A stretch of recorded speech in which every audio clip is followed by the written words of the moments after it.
बिहार की महिलाएं नहीं, पूरे देश की महिलाएं उनका घेराव करेगी। पूरे देश की महिलाएं के आंख में आंसू है और उन्होंने जो जिस शब्द का बयान किया है वो बोलने लायक बयान नहीं है। और लोग कहता है कि माफ़ी मांग लिया। आप किसी को गोली चला दोगे, आदमी मर जाएगा तो क्या कोर्ट आपको माफ़ कर देगा? नीतीश जी का तो उतना बुढ़ापा भी नहीं है, मुश्किल से 71-72 वर्ष उम्र है। फिर इस ढंग का गलत बयानी क्यों करते हैं? क्या किसी के बहकावे में करते हैं या उनका मानसिक संतुलन बिगड़ा हुआ है? हमारे साथ अभी पशुपति कुमार पारस हैं, केंद्रीय मंत्री। नीतीश ने माफ़ी मांग ली है अपने बयान पर, लेकिन आज पटना की सड़कों पर आंगनबाड़ी सेविकाओं को जो दौड़ा कर पीटा गया है। हम जानना चाहेंगे पशुपति जी कि हमेशा नीतीश कुमार कहते हैं महिला सशक्तिकरण की बात, महिला सुरक्षा की बात, महिला को शिक्षित करने की बात, और आज उन्हें सड़कों पर दौड़ा कर अभी कुछ देर पहले पीटा गया। इसलिए कि परसों नीतीश जी का जो विधानसभा और विधान परिषद में जो उनका बयान आया, महिलाओं के प्रति अशब्द का व्यवहार हुआ, इसलिए बिहार की महिलाएं नहीं, पूरे देश की महिलाएं उनका घेराव करेगी। पूरे देश की महिलाएं के आंख में आंसू है और उन्होंने जो जिस शब्द का बयान किया है वो बोलने लायक बयान नहीं है। और लोग कहता है कि माफ़ी मांग लिया। आप किसी को गोली चला दोगे, आदमी मर जाएगा तो क्या कोर्ट आपको माफ़ कर देगा?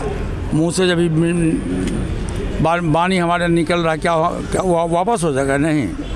इसलिए माफ़ी मांगने से देश की जनता और ख़ास करके पूरे देश की महिलाएं मानने को तैयार नहीं है। और नीतीश कुमार जी पूरे बिहार में जहाँ कहीं भी जाएंगे, प्रचार प्रसार में सब जगह महिलाएं उनका विरोध करेगी, सब जगह काला झंडा दिखलाया जाएगा उनको। इसीलिए उनके हक में है कि उनका दिमागी संतुलन ठीक नहीं है, इसलिए वो अपने पद से इस्तीफा दे दें और अपने ही दल में किसी दलित को हो, किसी अति पिछड़ा को हो, मुख्यमंत्री पद पर बैठा दें। राजनीतिक जो पंडित हैं वो ये अनुमान लगा रहे हैं कि ये जितनी बयानबाजी नीतीश दे रहे हैं वो जानबूझकर दे रहे हैं कि आरजेडी उनसे उबकर उनसे नाता तोड़ ले और एनडीए की तरफ फिर वो दोस्ती का हाथ बढ़ा सके। इस पर आपकी सटीक नहीं। देखिए, राजनीतिक पंडित कौन होता है? राजनीतिक पंडित पूरे देश में देश का मतदाता है। भारत का जो संविधान है, बाबा साहब भीमराव अम्बेडकर के द्वारा जो लिखा हुआ संविधान है, उस संविधान में मौलिक अधिकार है, चाहे राजा हो या रंक, सबको एक वोट देने का अधिकार है। कोई ऐसा नहीं है कि कोई मुख्यमंत्री है तो 2 वोट दे देगा, और कोई रिक्शा चलाने वाला मजदूर है तो कोई 1 वोट देगा। नहीं, सबको वोट देने का अधिकार है, समान अधिकार है, मौलिक अधिकार है। इसलिए उसमें राजनीतिक पंडित कोई नहीं होता है। जनता जिसके पर मोहर लगाएगी वो राज करेगा। बुलेट से बेसी ताकत बैलेट में है, ये जान लीजिए। इसलिए राजनीतिक पंडित कुछ नहीं है। बिहार की जनता परसों के बाद अपने को शर्म महसूस कर रही है, बिहार की जनता, और ख़ास के हमारी माताएं और बहनें। और जो भी आने वाला चुनाव होगा, इंडिया गठबंधन को बिहार की जनता धूल चटा देगा। नीतीश कुमार ने एक और बयान दिया था कि कांग्रेस को और उसके युवराज को फुर्सत नहीं है 5 राज्यों के चुनाव से, और आज आपने भी अभी कुछ कहा। तो क्या ये लगता है कि नीतीश जो है गठबंधन में, महागठबंधन जो इनका बना है इंडिया नाम देकर, कहीं ना कहीं नीतीश और अखिलेश दरार डालने की कोशिश में जुट गए हैं? देखिए, दरार डालने के प्रयास में ये लोग नहीं हैं, इन लोगों का वैल्यू नहीं है। जिस आशा और उम्मीद से नीतीश जी एनडीए गठबंधन छोड़ के आरजेडी के साथ गए थे और सरकार बनाए थे, वो आशा इनके लिए विपरीत साबित हुआ।